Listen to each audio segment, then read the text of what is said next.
মুহাদ্দিস সাহেব আসে, তাইলে ওই আলোচনাটা কি ওনার চাইতে একটু বেশি গান গর্ব হবে, বেশি সম্মানিত হবে না ওনার মতোই? আপনারা এখানে যারা বসছেন এর মধ্যে বাঙালি আছে কেউ? বাংলা মাঠ বুঝেন তো? বুঝলে জিন্দা আছেন যেটা আমার জানাই। তো আচ্ছা, এই বাদ দিলাম হবিগঞ্জের মুহাদ্দিস সাহেব, এখানে যদি সেটা করিয়ে আসে তাইলে কেমন হবে? আরেকটু বাড়বে কিনা বলেন? এরপরে যান একটু উপরের দিকে, হুসাইন আহমদ মাদানী যদি আসে তাইলে আরেকটু বাড়বে।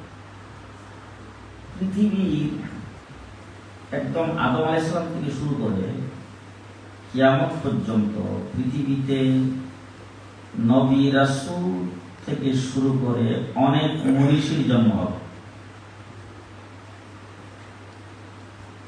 আপনি এই প্রত্যেকটা মনীষীর আমাদের বাংলাদেশে বড় বড় লিডার, বড় বড় রাজনীতিবিদ, সমাজসেবক, সুশীল সমাজের অনেক ব্যক্তিবর্গ, ডাক্তার, ইঞ্জিনিয়ার, প্রফেসর, তার সাথে সাথে দেশের উলামায়ে কেরাম, তাদের বিভিন্ন জীবনী গ্রন্থ লেখা হচ্ছে এবং কিয়ামত পর্যন্ত হবে। কি বলেন আপনারা? আমাদের দেশের নিকট অতীতে আমাদের এই গেল 50 বছরে আমরা যাদেরকে দেখেছি, আল্লামা শামসুল হক ফরিদপুরি রহমতুল্লাহ আলাইহি, ফখরে বাঙ্গাল রহমতুল্লাহ আলাইহি, হাফিজ জুরুজুর রহমতুল্লাহ আলাইহি, সেইকে কোরিয়া, সেইকে বর্ণবী, সেইকে বাগা, সেইকে বিয়ামপুরি, ব্রাহ্মণবাড়িয়ার ফখরে বাঙ্গাল, ব্রাহ্মণবাড়িয়ার বড় হুজুর, এরকম আলিম উলামায়ে কেরাম, লিডারদের মধ্যে শেখ মুজিবুর রহমান, জিয়াউর রহমান সাহেব, হুসেন শহীদ সোহরাওয়ার্দী, শেরেবাংলায় কে ফজলুল হক, মাওলানা ভাসানী, এরকম প্রত্যেকের জীবনী লেখা হয়েছে, জীবনী স্মারক গ্রন্থ বের হয়েছে। কি বলে কথা? কি বাংলা বুঝতেছেন? যত মানুষ, যেমন ইমাম বুখারী রাহমাতুল্লাহ আলাইহি, ইমাম আজম আবু হানিফা রাহমাতুল্লাহ আলাইহি, ইমাম আহমদ ইবনে হাম্বল, ইমাম মালিক, ইমাম শাফি, সিয়াসিত্তার হাদিসের গ্রন্থ যারা লিখেছেন তারা, বড় বড় সাহাবায়ে কেরাম থেকে শুরু করে এ পর্যন্ত অনেকের জীবনী লেখা হয়েছে এবং কিয়ামত পর্যন্ত লেখা হবে। আবু বকর সিদ্দিকের জীবনী, ওমর ইবনুল খাত্তাবের জীবনী, হযরত উসমান, হযরত আলী, আশরায়ে মুবাশশারা সাহাবায়ে কেরাম এবং মশহুর সাহাবায়ে কেরামের জীবনী বই আকারে বের হয়েছে, কিয়ামত পর্যন্ত বের হতেই থাকবে। আমাদের হযরত মাওলানা শহীদ আহমদ সাহেব, উনি যদি কিতাবাদি লেখা শুরু করেন তাহলে উনি লিখবেন, প্রথম লিখবেন রাসূলের সিরাত, এরপরে লিখবেন সাহাবায়ে কেরামের জীবন আদর্শ, তারপরে লিখবেন তাবিঈনদের, আইম্মে মুজতাহিদিনদের, এরকম ভাবে লিখতে লিখতে উনিও কিন্তু সর্বশেষ পর্যায়ে আইসা হইল উনি চিন্তা ভাবনা করবেন যে লিখলাম তো অনেক কিছু, কোন সাবজেক্টটা লেখা বাকি সেটা লিখা যায়। এরকম ভাবে কিয়ামত পর্যন্ত এরকম লোক অনেক আসবে যারা লিখতেই থাকবে, বিভিন্ন সাবজেক্টে লিখবে। কথা কি বাংলা বুঝাইতে পারতেছি আপনাদের? যত মানুষ যত কিছু লিখবে, প্রত্যেকের আলোচনা একদম নবী রাসূল থেকে শুরু করে তামাম পৃথিবীর কিয়ামত পর্যন্ত যত মানুষ আসবে, তাদের যত জীবনী লেখা হবে, প্রত্যেকের জীবনীর শুরু হলো জন্ম থেকে মৃত্যুতে শেষ। বুঝলেন? হ্যাঁ, মাওলানা তরিকুল্লাহ সাহেবের জীবনী লিখবেন, জন্ম থেকে শুরু হবে, মৃত্যু যেদিন হয়েছে ওই দিন শেষ। ডক্টর শহীদ সাহেবের জীবনী লিখবেন, জন্ম থেকে শুরু হবে, মৃত্যু যেদিন হয়েছে ওই দিন শেষ। ইমামে আজম আবু হানিফার জিন্দেগি, জীবনী, মৃত্যু, জন্ম থেকে শুরু, মৃত্যুতে শেষ। ইমাম বুখারীর জীবনী, জন্ম থেকে শুরু, মৃত্যুতে শেষ। আদম আলাইহিস সালাতু ওয়াস সালাম আসেন, ইব্রাহিম আলাইহিস সালাম আসেন দেখি নূহ আলাইহিস সালাম আসেন, মুসা আলাইহিস সালাম আসেন, ঈসা আলাইহিস সালাম, তাদের সমস্ত আলোচনা, জীবনী গ্রন্থ, জন্ম থেকে শুরু, মৃত্যু যেদিন হয়েছে ওই দিন শেষ। তামাম সৃষ্টি জগতের ভিতরে ওয়ানলি ফর শুধুমাত্র একজন ব্যক্তি, যার আলোচনা পৃথিবী সৃষ্টির হাজার হাজার বছর আগের থেকে শুরু, জান্নাতে যায় আসে।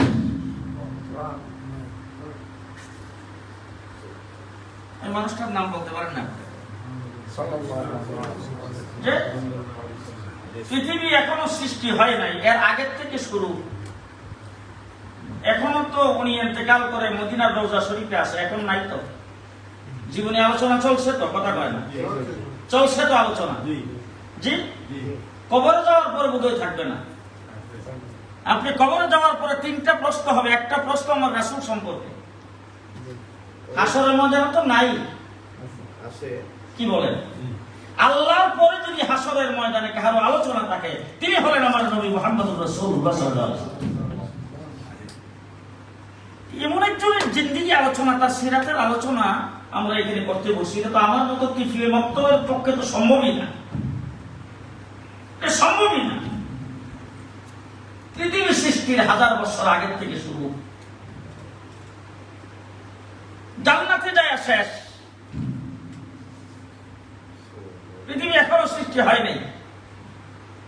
হুজুর আকরাম সাল্লাল্লাহু আলাইহি ওয়াসাল্লামকে জিজ্ঞেস করেছেন, হুজুর আপনি কবে নবী হইলেন? রাসূল বলছেন, কুনতু নাবিয়্যান ওয়াল আদমু বাইনাল মা'i ওয়াত তিন। আমি তখনও নবী ছিলাম যখন আদম আলাইহিস সালাম পানি আর মাটিতে মিশ্রিত অবস্থায় ছিল। হযরত আদম আলাইহিস সালাম জান্নাতের ভিতরে আল্লাহকে জিজ্ঞেস করেছেন, আল্লাহ বানাইছো তো তুমি আমাকে কুদরতি হাতের দ্বারা। জান্নাতের মধ্যে তো আমি একা, আমার কোনো ভাই বেরাদর নাই, মা বাপ নাই, কিছু নাই, তুমি কুদরতি হাতের দ্বারা বানাইছো, আমার আগে তোর কাউরে বানাও না। কিন্তু আমি যখন আমার ভিতরে রূহ দিয়েছ, রূহ দেওয়ার পরে আমি যখন নজর দিলাম, দেখতে শুরু করছি, এই শুরু থেকে দেখতেছি তোমার নামের সাথে একটা নাম।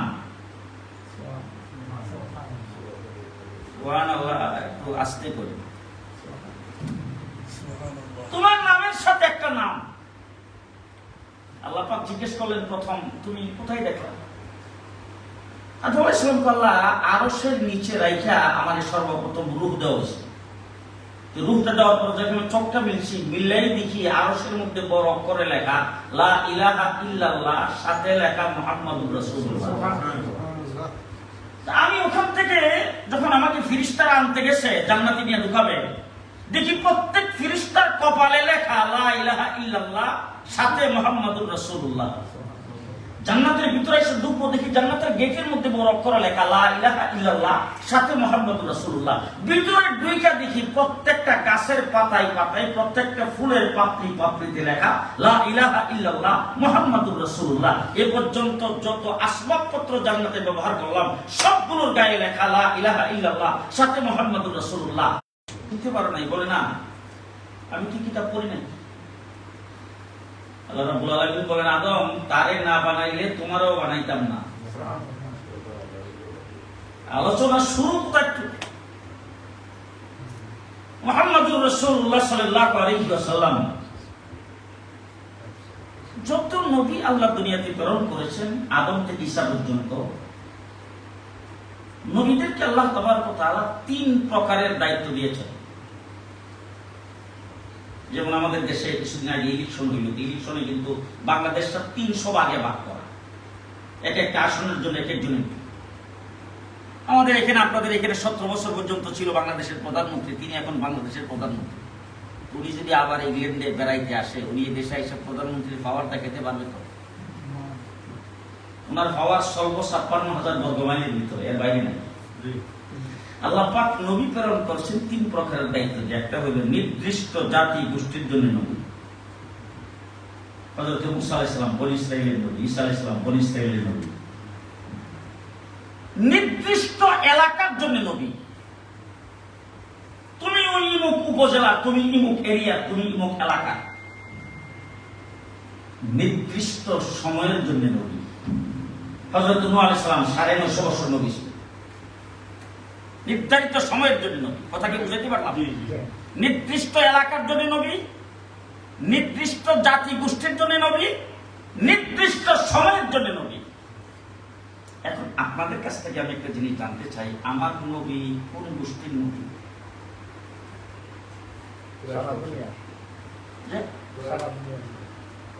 না, আমার নবী কোন কোন জাতের নবী হয়ে এসে বলেন? আমার নবী কোন এলাকার নবী? আমার নবী কতদিনের জন্য নবী বলেন? মুহাম্মদুর রাসূলুল্লাহ সাল্লাল্লাহু আলাইহি ওয়াসাল্লাম, ইন্নী রাসূলুল্লাহি ইলাইকুম জামিয়া। আমার রাসূল সাল্লাল্লাহু আলাইহি ওয়াসাল্লাম বলেন, গোটা সৃষ্টি জগতের জন্য আল্লাহ পাক আমাকে নবী বানায় পাঠাইছে।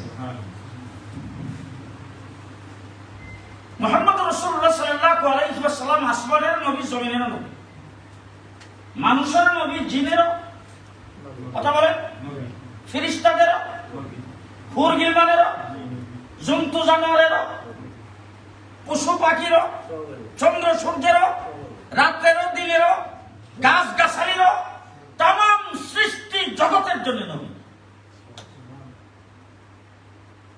মেয়াদ হইল আগামী 2041। মাতুক্কা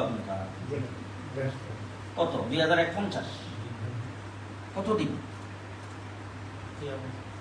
মুহাম্মদুর রাসূলুল্লাহ সাল্লাল্লাহু আলাইহি ওয়াসাল্লাম আউয়ালের নবী, আখিরের নবী। আউয়ালের নবী, আখিরের নবী। নবী যত পৃথিবীতে আগমন করেছেন, সমস্ত নবীদের কাছে জিবরাইল আমিন ওহী নিয়ে আসছে। হযরত মুসা আলাইহিস সালামের কাছে আসছে 400 বার। হযরত ইব্রাহিম আলাইহিস সালামের কাছে আসছে 40 বার। হযরত নূহ আলাইহিস সালামের কাছে আসছে 10 বার। কোন কোন নবীর কাছে জিবরাইল মাত্র একবার আসছে, কারো কারো কাছে 3 বার, 4 বার, 5 বার। সর্বোচ্চ 1,24,000 নবীর ভিতরে 400 বার। আমাদের নবী মুহাম্মদ রাসূলুল্লাহ সাল্লাল্লাহু আলাইহি ওয়াসাল্লামের কাছে জিবরাইল আসছেন তার নবুয়তের জিন্দেগিতে 24,000 বার। নবী যত দুনিয়াতে আসছে, সমস্ত নবীদেরকে আল্লাহ পাক নবুয়ত প্রমাণের জন্য মুজিজা দান করেছেন।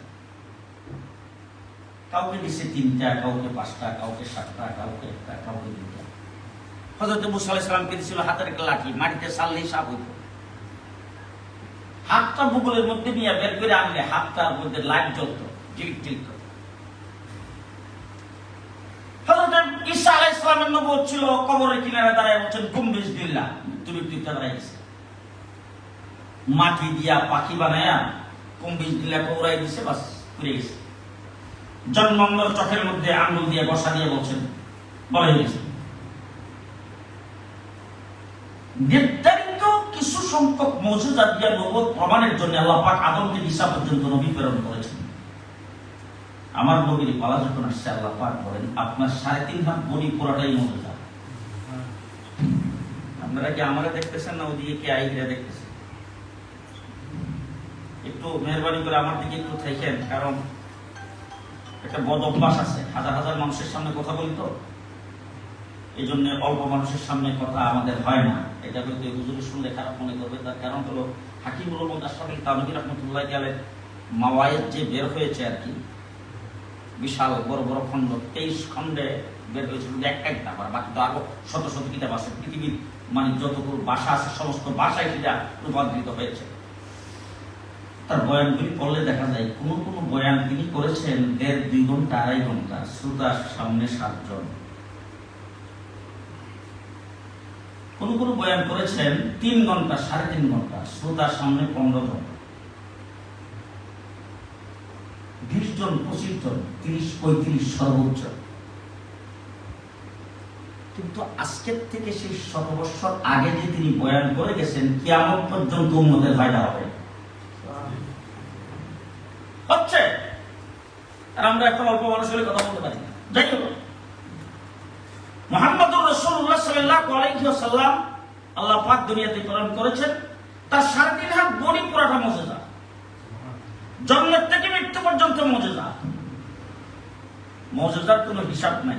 তিনি চাইছেন মুজিজা, তিনি নিচের দিকে চাইছেন মুজিজা, উপরের দিকে চাইছেন মুজিজা, সোজা হয়ে চাইছেন মুজিজা, চক্ষু বন্ধ করছেন মুজিজা, চোখ খুলছেন মুজিজা, চুপ করে রয়েছেন মুজিজা, কথা বলছেন মুজিজা, জিহ্বা বের করছেন মুজিজা, দাঁত বের করছেন মুজিজা, ঠোঁট লাসছেন মুজিজা, চোখ ঘুরান দিচ্ছেন মুজিজা, আঙ্গুলে হেলান দিচ্ছেন মুজিজা, হাঁটছেন মুজিজা, বসছেন মুজিজা, শুইছেন মুজিজা, ঘুমাইছেন মুজিজা, শরীর থেকে ঘাম বের হয়েছে, সেই ঘামটা মেশকে আঙ্গুর চাইতে বেশি সুগন্ধি। হুজুর আকরাম সাল্লাল্লাহু আলাইহি ওয়াসাল্লামের 10 বছরের খাদেম ছিল হযরত আনাস রাদিয়াল্লাহু তাআলা। দামেস্কে জামি মসজিদের খতিব, আল্লাহর নবীর ইন্তেকালের পরে মসজিদের ভিতরে জোয়ান নামাজ পড়াইতে যখন যান, তখন উনি মসজিদে গেলে গোটা মসজিদটা সুগন্ধিতে পরিণত হয়। তো মুসল্লি যারা এরকম আপনাদের মতো বড় বড় ব্যক্তিরা, মুসল্লিরা মনে মনে ভাবে, ও উনি বোধ হয় এরা ওয়াচ্চা বুক থেকে কিনে নেয়, যেমন হয় বার্মিংহাম থেকে আনছে। আবার কেউ তো ভাবে না, এটা মনে হয় দিল্লি থেকে। ওই মুসল্লিরা তখন এখান থেকে দেখবে মানে উনি যে সুগন্ধি ব্যবহার করে, এরকম ভালো উন্নত মানের উন্নত ব্র্যান্ডের সুগন্ধি তারাও ব্যবহার করে। এই জন্য বাজারে বন্ধ করে তালাশ করিয়া ওইটা লাগাইয়া পরে শুক্রবারে আসতে মনে মনে ভাবত, আজকে আমি যেটা লাগাইছি এইটা সমস্ত সুগন্ধিকে ফেল করবে, আজকে খতিব সাহেবটা বেশি ইয়া করে। এসে মসজিদে বসছে, খতিব সাহেব এসে ঢুকছে, দেখে যে তারটা কই গেছে তার ঠিক নাই। খতিব সাহেবের বোকা মাত্র তার শরীর থেকে এমন সুগ্রাণ বেরোতে শুরু করছে, বোকা মসজিদ মুখী করে গেছে। এমনভাবে সমস্ত ভালো ভালো ব্র্যান্ডের আতর ব্যবহার করা শেষ করে মুসল্লিরা একদিন ওনাকে বসে ধরে বলতে, আপনি এই কোন ব্র্যান্ডের আতর ব্যবহার করে আসেন? আপনি মসজিদে ঢোকার সাথে সাথে আমাদের সমস্ত সুগন্ধি শেষ হয়ে যায়, আপনারটাই সারা মসজিদের মধ্যে ছড়াই পড়ে বড়। তুমি বলে যে দেখো, পৃথিবীর কোনো ব্র্যান্ডের আতর সুগন্ধি আমি ব্যবহার করি না, আমি রাসূল সাল্লাল্লাহু আলাইহি ওয়াসাল্লামের খাদেম ছিলাম। হুজুরের শরীর থেকে যে গামটা বের হতো, সেই গামটা আমি সংরক্ষণ করে এটা বোতলের মধ্যে ঢুকাই রেখে দিয়েছি। জুমার নামাজ পড়াইতে আসার আগে ওটা ব্যবহার করে আসি। আমার রাসূল সাল্লাল্লাহু আলাইহি ওয়াসাল্লামের প্রস্রাব পায়খানা আমাদের আয়েশা সিদ্দিকা বলেন, রাসূল সাল্লাল্লাহু আলাইহি ওয়াসাল্লাম ইস্তেঞ্জা করে আসছেন, পরে জায়গাটা দেখতে গেলাম, যাইয়া দেখি হুজুর যে বসছেন পায়ের দাগ ঠিকই আছে, কিন্তু আমরা ইস্তেঞ্জা করলে দুই পায়ের মধ্যে খানিক সময় রাখিয়া আবর্জনা থাকে না। আমাদের আয়েশা সিদ্দিকা বলেন, যাইয়া দেখলাম দুই পায়ের মধ্যে কোনো ময়লা নাই, কিন্তু মধ্যের জায়গাটার থেকে মেশকি আম্বরের মতো সুঘ্রাণ আসতেছে। 3.5 হাত বডি মৌজুদা, তার যাবতীয় সমস্ত কাজকর্ম মৌজুদা, হিসাববিহীন। সেই নবী মুহাম্মদ রাসূলুল্লাহ সাল্লাল্লাহু আলাইহি ওয়াসাল্লামের গোটা জীবনটা 3 ভাগে ভাগ করা।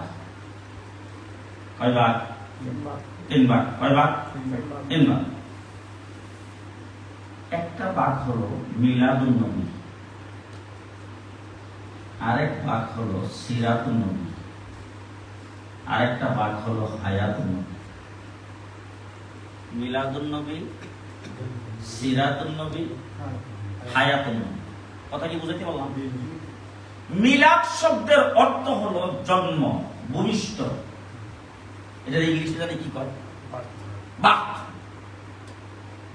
মিলাদ। মুহাম্মদ রাসূলুল্লাহ সাল্লাল্লাহু আলাইহি ওয়াসাল্লামকে আসমান থেকে পড়ছে না, তিনিও মায়ের পেট থেকে জন্মগ্রহণ করেছেন। বলেন বলেন না, বলেন মায়ের পেট থেকে জন্মগ্রহণ করেছেন। আমি যখন মায়ের পেটে ছিলাম, আমার নবীও মায়ের পেটে ছিল। হযরত ঈসা আলাইহিস সালাম জন্মগ্রহণ করেছেন বাবা বিহীন। আমার নবী সাল্লাল্লাহু আলাইহি সাল্লামের বাবা আছে না? কি নাম? আব্দুল্লাহ।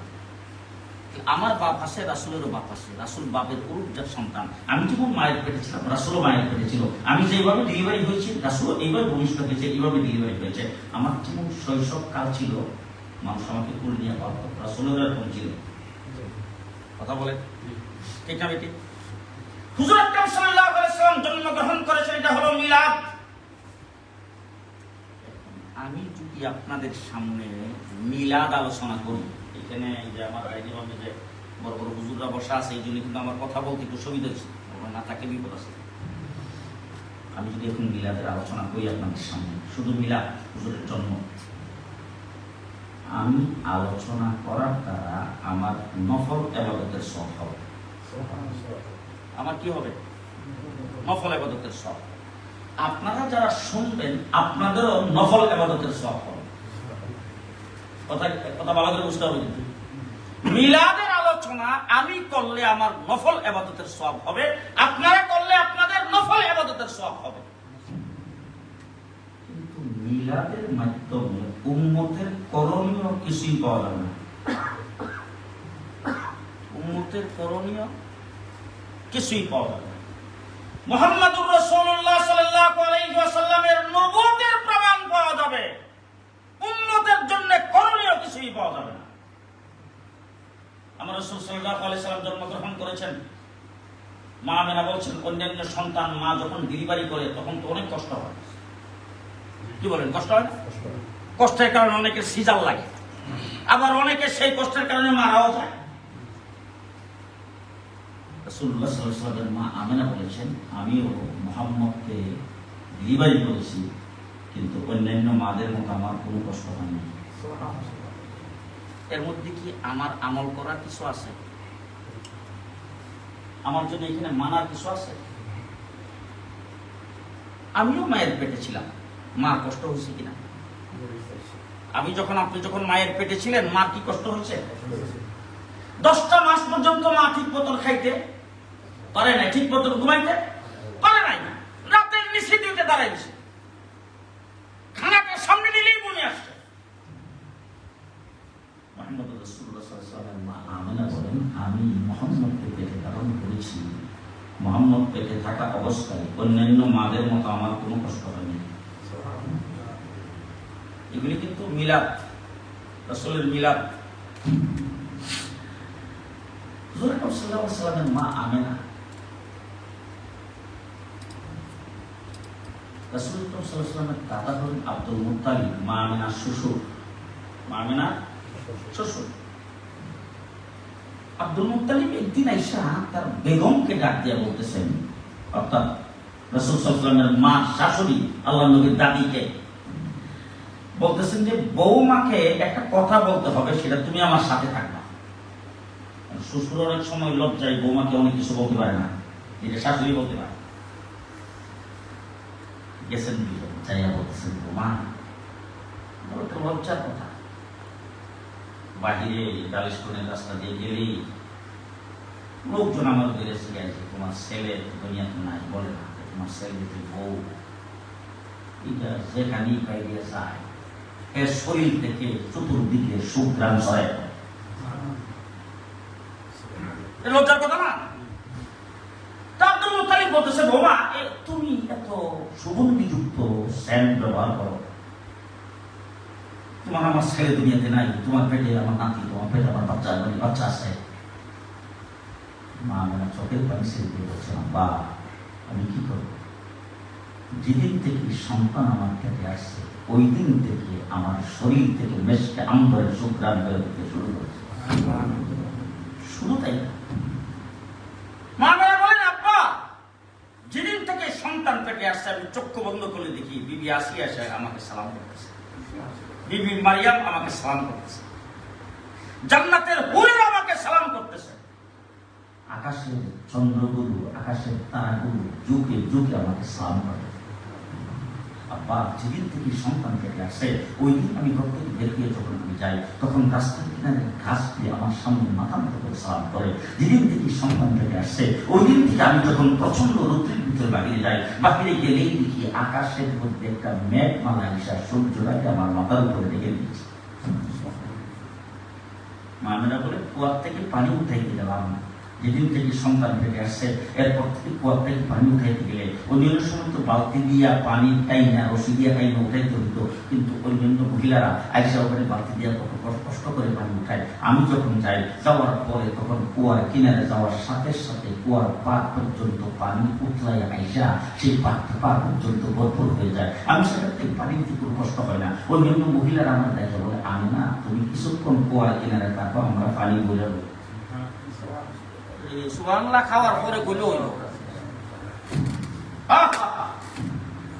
মিলাদুন নবী। কি এতক্ষণ যা কইলাম কি মিলাদুন নবী? আমিও নফল ইবাদত সব পেলাম, আপনারাও, কিন্তু উম্মতের জন্য করণীয় কিছু নাই, রাসূলের জন্য ফজিলতের বিষয়।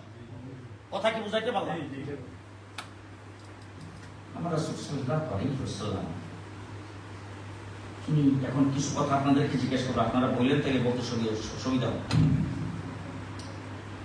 আমার যখন ছোট একটা সময় ছিল, ছোট্ট সময় আমি খেলাধুলা করতাম, কারণ আপনারা এখানে যারা আছেন আমি যেখানে আছি বলতে কোনো স্মরণ নাই। ওই যে ফুসকুনির ফারে লুঙ্গিটা থইয়া ফুসকুনি ফারে হাফ প্যান্টটা খুললে থইয়া লাভ দিয়া পানি নেমে গেছে। ঠিক আছে কথা বলে, ঠিক না? হুজুর একটা সাল্লাল্লাহু আলাইহি ওয়াসাল্লামের কি এমন একটা সময় ছিল কথা বলেন, এমন একটা সময় ছিল। বাইতুল্লাহ শরীফ তৈরি হবে, সকলে মিলে বাইতুল্লাহ কাজ করতেছে। আমার রাসূল সাল্লাল্লাহু আলাইহি ওয়াসাল্লাম কেউ তারা দেখে নিয়েছে।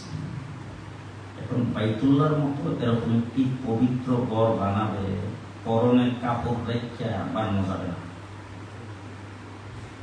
ঘুমাইছিলাম, কারণ কাপড়টা হইল যে আমাদের বাংলাদেশে গত 15 বছর যারা ক্ষমতায় ছিল যেভাবে চুরিদারি করছে, চুরিদারির টাকার তো কাপড়। কথা বুঝছি? আরে বাবা, লিফটের গর্তের ভিতরে পাওয়া গেছে 700 কোটি। এইগুলি তারা কাপড় বানালে সেই কাপড় ভাগ করছে।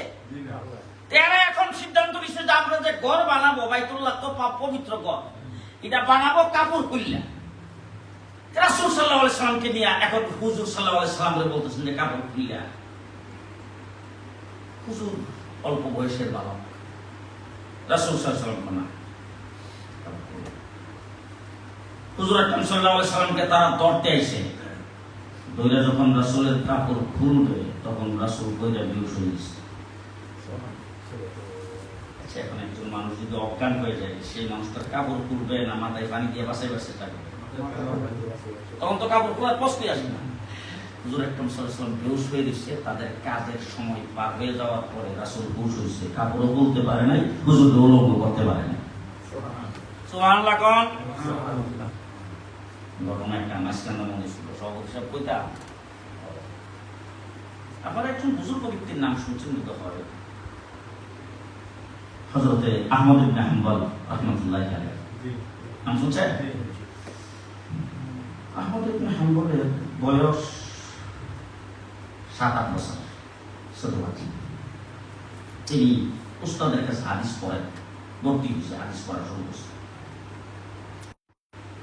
একদিন সমস্ত তার সমবয়সী ছেলেপেলেরা খেলাধুলা করতে করতে গায়ের মধ্যে হাতে পায়ে মাটিতে লাগছে, তো নদীর পাড়ে যায় সবজি কাপড় খুলিয়া তৈরা লাভ দিয়া যায়, নদীতে বইয়া সাঁতাইতেছে। উনারে বলতেছে দিওয়া, উনি আর কাপড় খুলিয়া যায় না। আহমদ ইবনে হাম্বল কাপড় খুলিয়া যায় না। এরা কয়েকজন এসে ওনারে ধরছে। আমরা ছোট মানুষ, সবাই কাপড় খুলে ফেলছে, তুমি কোথেকে এরকম সবজি মানুষ আইলা? এই জন্য আমাদের দেশে এরকম কিছু হইলে বাবা রে বাবা করে শুনলে হাসান বসরি হয়ে গেছে। তুমি কোথেকে এরকম? যখন কাপড় খুলতে এসে উনি ডাকে, দেখ আমার কাপড় খুলিস না, আমার কাপড় খুলিস না, আমি আয়াওয়ালা উম্মত, আয়াওয়ালা নবী, আয়াওয়ালা উম্মত। আস্তে শোনো, আমি হায়াওয়ালা নবীর কথা বুঝে না। দেখে দেখলাম ভালো করে দেখলাম না, আপনি আসেন সবাই দেখতেছে, দেখা হয়েছে তো? তাহলে এবার আমাদের দেখেন, দেখতেছেন কথাটা কি কইছে, এটা ভালো করে মুখস্থ রাখতে হবে সবাই। ইমাম আহমদ ইবনে হাম্বল ছোট বাচ্চা, তিনি বলতেছেন আমি হায়াওয়ালা নবীর হায়াওয়ালা উম্মত, আমি কাপড় করবো না। চলে গেছে। রাতের বেলা একটা কিছু ঘটছে, এটা আমি পরে বুঝেছি। সকালবেলা উঠে উস্তাদের কাছে পড়তে গেছে। উস্তাদ হাদিসটা মুখ থেকে বের করার সাথে সাথে সনদ সহ হাদিস মুখস্থ শুনে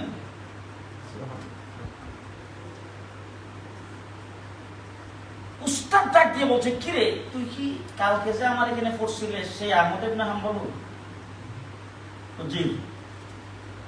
কালকে তো তোরে একটা 2-3 বার কইয়া তারপর তোর মুখস্থ করায়, আর আজকে দিয়ে আমি মুখ থেকে বের করতে পারি, তুই দিয়ে সমস্ত মুখস্থ অনর্গল কয়ে দিস, ঘটনাটা কি? আজকে তো তুই ছাত্র অবস্থায় কিন্তু উস্তাদ। আহমদ ইবনে হাম্বল তখন উস্তাদ যখন টাইফয়েড পড়ছে তখন বলে যে হুজুর গতকাল একটা ঘটনা ঘটছিল, আমার সমবয়সী ছেলেমেয়েরা নদীতে নাই না, তারা উলঙ্গ হইয়া সাঁতরাইছে, আমারও সেখানে নামার জন্য ধরছে, আমি সেখানে নামি নাই, বলছি যে আমি হায়াওয়ালা নবীর হায়াওয়ালা উম্মত। এই কথা বইলা তারপর আমি এসে বসছি। রাত্রের বেলা আল্লাহ রাসূল সাল্লাল্লাহু আলাইহি ওয়াসাল্লাম আমার কাছে আইছে। কেমনে আইছে? স্বপ্নে হুজুর আকরাম সাল্লাল্লাহু আলাইহি ওয়াসাল্লাম এসে আমাকে জড়াইয়া ধরছেন আর বলছেন যে তুমি হায়াওয়ালা নবীর হায়াওয়ালা উম্মত, তুমি এইভাবে আমার উম্মতের দাবি করেছ, এই জন্য আমি তোমার উপর খুশি হয়ে গেছি। এই কথা বলে রাসূল সাল্লাল্লাহু আলাইহি ওয়াসাল্লাম আমার ঠোঁটের মধ্যে ঠোঁট লাগাইয়া চুম্বন করেছেন। হুজুরের মুখের লালা আমার ঠোঁটে লাগছে, জিহ্বায় লাগছে। হুজুর ঘুম থেকে যখন উঠলাম, উঠার সাথে সাথে দেখি যত হাদিস রাসূল বর্ণনা করেছেন সব মুখস্থ। হায়াওয়ালা নবী, হায়াওয়ালা উম্মত। এখন কিন্তু বলতেছে সিরাত। এখন কি সিরাত? মুহাম্মদ রাসূলুল্লাহ সাল্লাল্লাহু আলাইহি ওয়াসাল্লামের 63 বছরের জিন্দেগি, এটা হলো উম্মতের জন্য করণীয় পালনীয়, এটা হলো সিরাত। এটা কি সিরাত? সিরাত হলো প্রথমত দুই ভাগে বিভক্ত। কয় ভাগ? দুই ভাগ। এক ভাগে রাসূলের নাম ছিল মুহাম্মদ বিন আব্দুল্লাহ। কি নাম? মুহাম্মদ বিন আব্দুল্লাহ। আরেক ভাগে রাসূলের নাম হয়েছে মুহাম্মাদুর রাসূলুল্লাহ। এবার মুহাম্মাদুর রাসূলুল্লাহ যে অংশটা, সেটা সময়কাল হলো 23 বছর। কয় বছর? 23 বছর। 23 বছরের জিন্দেগি দুই ভাগে বিভক্ত। কয় ভাগ?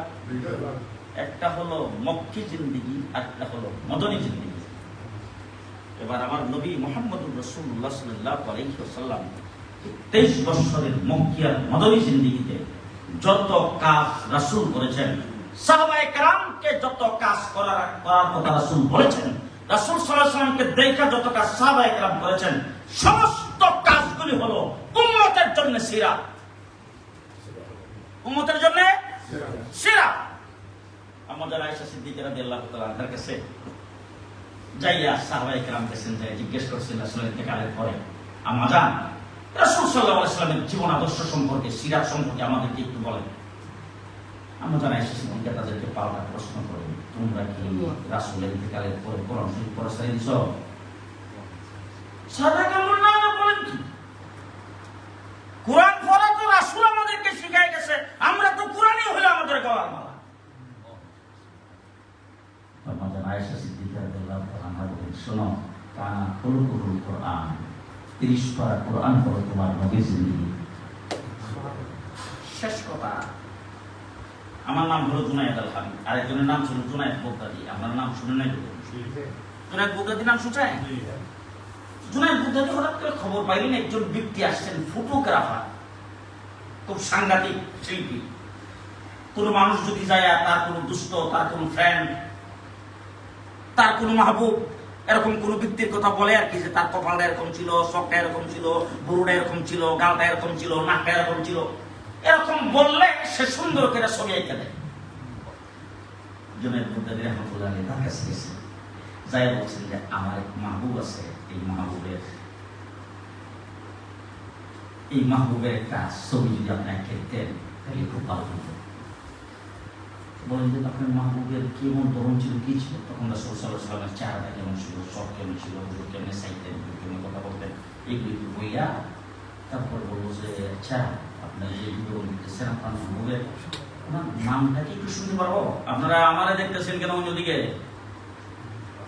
কথা শুনতেছেন তো?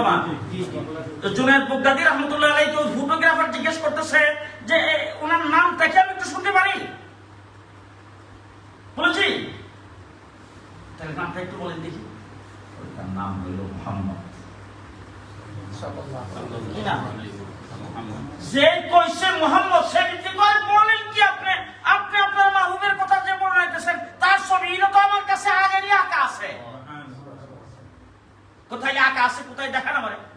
যাইয়া 30 পারা কোরআন আছে, বলছে বিসমিল্লাহ বাপ থেকে সূরা নাসের সিন পর্যন্ত 30 পারা কোরআনের প্রতিটি বাক্য হলো আমার নবীর ছিল, নবীর সূরা, নবীর তাসবিহ।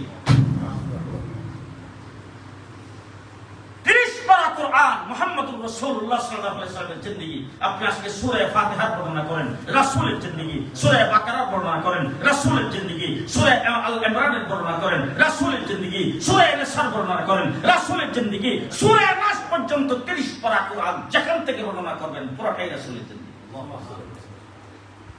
মুহাম্মদুর রাসূলুল্লাহ সাল্লাল্লাহু আলাইহি ওয়াসাল্লাম হলেন প্র্যাকটিক্যাল, কোরআন হলো থিওরিক্যাল। একটা শব্দ কইলাম আর কি নিজে জানি না, তো আপনারা একটু বুঝে নিলি হয়। কথা বুঝছেন আমার? কোরআন যা বলছেন আল্লাহর নবীর 3.5 হাত ধরে এবং তার জিন্দেগি পুরাটাই হলো কোরআন। মুহাম্মদুর রাসূলুল্লাহ সাল্লাল্লাহু আলাইহি ওয়াসাল্লামের সিরাত, আমার রাসূলের সিরাত যখন আপনি আলোচনা করবেন, তো সিরাতের ভিতরে নামাজ নাই, তো রমজানের রোজা নেই, হজ তো নাই, যাকাত মাথায় টুপি দেওয়া নেই, মুখে দাড়ি রাখা আছে না নাই? মুহাম্মদুর রাসূলুল্লাহ সাল্লাল্লাহু আলাইহি ওয়াসাল্লামের সিরাতের ভিতরে মাথা থেকে পায়ের পাতা পর্যন্ত 3.5 হাত গভীর আছে না নাই? এবার আসেন, আমি যে হাতটা লাগাই দিচ্ছি আপনাদের সামনে, আমার হাত, আমার বডিতে হাত কয়টা? রাসূলের ছিল 5টা, হুজুরের কয়টা? 2টা। আমার একটা হাতের নাম হলো ডাইন হাত, আর একটা হলো বাম হাত। রাসূলের নাম কি ছিল? ডাইন হাত বাম হাত। কথা বলেন, রাসূলের হাতের নামও ডাইন হাত বাম হাত, ডাইন খাও বাম খাও। আমার রাসূল সাল্লাল্লাহু আলাইহি ওয়াসাল্লাম হাত লাগা দিতেন, আমিও হাত লাগা দিই। আমার হাতে 5টা আঙ্গুল, রাসূলের হাতেও 5টা আঙ্গুল। আমার যেমন হাতের মধ্যে, হাতের আঙ্গুলের মধ্যে নখ আছে, রাসূলের হাতের আঙ্গুলের মধ্যে নখ ছিল। আমার যেমন মাথায় চুল আছে, রাসূলের মাথায় চুল ছিল। আমি যেমন চোখ দিয়ে পানি আসে, রাসূলের চোখ দিয়ে পানি আসতো। আমার যেমন চোখে সুরমা দিলে চোখ ভালো, রাসূল সাল্লাল্লাহু আলাইহি ওয়াসাল্লামের চোখের মধ্যে সুরমা দিত, চোখ ভালো থাকতো। মুহাম্মদুর রাসূলুল্লাহ সাল্লাল্লাহু আলাইহি ওয়াসাল্লাম জবান দিয়ে কথা বলতেন, আমিও জবান দিয়ে কথা বলি। আমি মুখ দিয়ে খাই, রাসূল মুখ দিয়ে খাইতেন। আমি নাক দিয়ে শুনি, রাসূল নাক দিয়ে শুনতেন। আমার মুখের ভিতরে দাঁত আছে, রাসূলের মুখের ভিতরে দাঁত ছিল। আমি গোসল না করলে খারাপ লাগে, রাসূলের গোসল না করলে খারাপ লাগতো। আমি খানা না খাইলে পেটে খিদা লাগে, রাসূলের তো জীবনে পেটে খিদা লাগে না। কথা লাগছে পেটে খিদা, খালি পেটে খিদা লাগছে না, আমার রাসূল সাল্লাল্লাহু আলাইহি ওয়াসাল্লাম পেটের খিদায় পেটে পাথর বাঁধছে। খন্দকের যুদ্ধে রাসূল সাল্লাল্লাহু আলাইহি ওয়াসাল্লামের কাছে একজন সাহাবী বলতেছেন, হুজুর পেটের খিদায় সোজা হয়ে দাঁড়াইতে পারি না, এর জন্য হুজুর পেটের মধ্যে একটা পাথর বেঁধে রাখছি। আমার রাসূল সাল্লাল্লাহু আলাইহি ওয়াসাল্লাম নিজের কাপড়টা উত্তোলন করে ওর পেটের মধ্যে একটা পাথর বাঁধছো, আমার পেটে 2টা পাথর বাঁধছে। মাস কথা হুজুর কথা একটা মনে হচ্ছে, সময় আছে কথা। একজন সাহাবীর নাম ছিল জাবের, এই কথাই শেষ। যখন দেখছে রাসূলের পেটে 2টা পাথর বাঁধা, তার বাড়ি ছিল খন্দকের কাছে, দৌড়ে বেগমের কাছে গেছে। বেগমের কাছে যায়, বেগম, রাসূলকে মদিনার মসজিদ নবী যেখানে, ওখান থেকে দাওয়াত করে যদি আনি, এই সময় হুজুর দিতে পারবে না, এই কষ্ট করে হুজুরকে আনা অসম্ভব না। এখন হুজুর আমার বাড়ির কাছে আসছেন যুদ্ধ করার জন্য, সেখানে খন্দক করতেছেন। রাসূলের পেটে প্রচন্ড খিদা, 2টা পাথর বেঁধে রাখছে। ঘরে কি কোনো খাবার দাবার কিছু আছে? বেগম উঠে করে, ছোট্ট একটা বকরির বাচ্চা আছে, আর সামান্য কিছু আটা আছে, হয়তো 2-3 জনে খাইতে পারবে আর কি। তা আমরা মিয়া বিবি 2 জন তো আছি। হযরত জাবের বকরিটা ধরে জবাই করে চামড়া কাপড় ছিললে গোশতগুলি খাইতে বেগমে দিয়ে একটা রুটি বানাও, আর গোশতগুলি পাক করে আমি হুজুরকে দাওয়াত করে নিয়ে আসি। বিবি আবার ছিল খুব সাংঘাতিক সারাক। বিবিটা দেখো, তুমি যেইভাবে আনন্দের সাথে যাইতেছো, তুমি তো যাইয়া সবাই সামনে গর্ব করে বলে দিবা, সাহাবীরা সবাই শুনলে তখন অবস্থাটা কি হবে?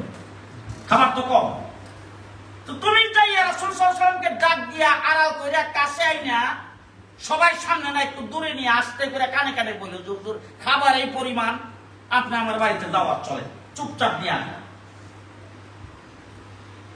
বেগমের কথা তিনি যে আল্লাহর নবীকে ডাক দিয়া কানে কানে আস্তে করে বলছেন, হুজুর বাড়িতে কিছু খাবারের ব্যবস্থা করছি, আপনার দাওয়াত চলে। আল্লাহর নবী শোনা মাত্র খন্দকের দিকে মুখটা করে ডাক দেয়া, খন্দকের সাহাবীরা চলো, সবাই জাবেরের বাড়িতে দাওয়াত। সাহাবায়ে কেরামের পেটে খিদা তো, উদাল টুদাল যা ছিল হাতে সব ছাইরা দিয়া আল্লাহর নবীর পেছনে সব মিছিল সহকারে রওনা হইছে। হযরত জাবের দৌড়াইয়া বেগমের কাছে বলে, বেগম জানালার পর্দাটা খুললা দেখ। কি ব্যাপার? বলে আল্লাহর নবী সমস্ত সাহাবী নিয়ে রওনা করেছেন, যেইভাবে দাওয়াত দেওয়ার কথা আমি বলেছিলাম সেইভাবে দাওয়াত দিছিলা কিনা বলে হ। খাবারের পরিমাণ বুঝায় বলছো কিনা বলে হ। বলে তারপরে কি হয়েছে? বলে আল্লাহর নবী কিছু আমাকে জিজ্ঞাসা করে নাই, নিজের থেকে সবাইকে দাওয়াত করে ফেলেছে। বেগমের ইমান যাদের থেকে আরো শক্ত। এই বেগম ডাক দিয়ে রাসূল যদি নিজের থেকে সবাই দাওয়াত করে আমার বাড়িতে নিয়ে আসি, তোমার এত টেনশনের দরকার নেই। তুমি চুপ করো। যিনি দাওয়াত দিয়েছেন তিনি ব্যবস্থা করবেন, আসতে দাও। আল্লাহর নবী বাড়ির ভিতরে ঢুকেই জাবেরকে ডাক দিয়ে বলেন, জাবের কোথায়? পাক হইতেছে, পাকের ঘরে আমাকে নিয়ে যাও। পাকের ঘরে আল্লাহর নবী বলেন, নিজ দিয়ে চুলার আগুন বন্ধ করবে না। চুলার আগুন জ্বলতে রইল। আল্লাহর নবী সাহাবীর দিকে মুখ করে ডাক দিয়ে বলেন, সাহাবীরা সবাই একসাথে আসলে খাবার পরিবেশন ঠিক মতন করা যাবে না। 10 জন করে জমাত বেঁধে আসো। 10 জন করে লাইন ধরে যাইতেছে। আল্লাহর নবী এক একজনের হাতে 3টা করে রুটি আর পরিমাণ মতো গোশত। খন্দকের 2.5 থেকে 3,000 সাহাবী সকলে পেট ভরে খাওয়ার পরে হযরত জাবের বলেন, তাকে দেখলাম একটা রুটিও কমে না, এক টুকরা গোশত কমে না। ও আমার ভাইরা, তাইলে মুহাম্মদুর রাসূলুল্লাহ সাল্লাল্লাহু আলাইহি ওয়াসাল্লামের পেটে কি খিদা লাগতো? আমার পেটেও খিদা লাগে। আমার ঘুম না হলে স্বাস্থ্য খারাপ লাগে, রাসূলের ঘুম না হলে স্বাস্থ্য খারাপ লাগতো। তাইলে আমি গোসল না করলে যেমন খারাপ লাগে, রাসূলের গোসল না করলে খারাপ লাগতো।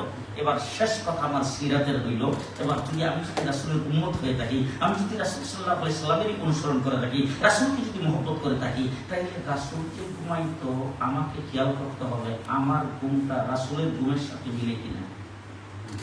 কথা বুঝাইতে পারি? শেষ কথা, আমি খানা খাই, রাসূলও খানা খাইতেন। এখন আমি খানা খাওয়ার সময় চিন্তা করতে হবে যে আমার খানাটা রাসূলের খানা খাওয়ার সাথে মিলে কিনা।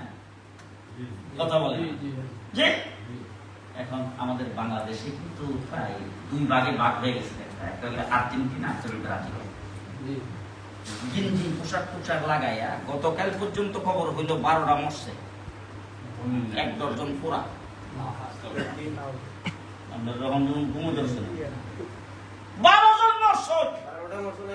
এই যে 12টা যে মরছে, আচ্ছা আপনি বলেন তো এই আর্জেন্টিনার ব্রাজিলের খেলোয়াড়রা এদের বাপের নাম জানে তো? কথা কয় এরা যদি 22 থাকতো, জীবনের শেষ পর্যন্ত চেষ্টা করতো কারোর সাথে টেলিফোনে কথা বলার সম্ভব হইতো? মান তাশাব্বাহা বিকওমিন ফাহুয়া মিনহুম। তুমি যার সুরত ধারণ করেছো, হাসর তোমার তার সাথে। এই জন্য আমার ভাইরা, মুহাম্মদ রাসূলুল্লাহ সাল্লাল্লাহু আলাইহি ওয়াসাল্লামের জিন্দেগি 3.5 হাত বডি, মাথা থেকে পায়ের পাতা পর্যন্ত আপনার শরীরটাকে রাসূলের রঙে রঙিন করার নাম হলো সিরাত।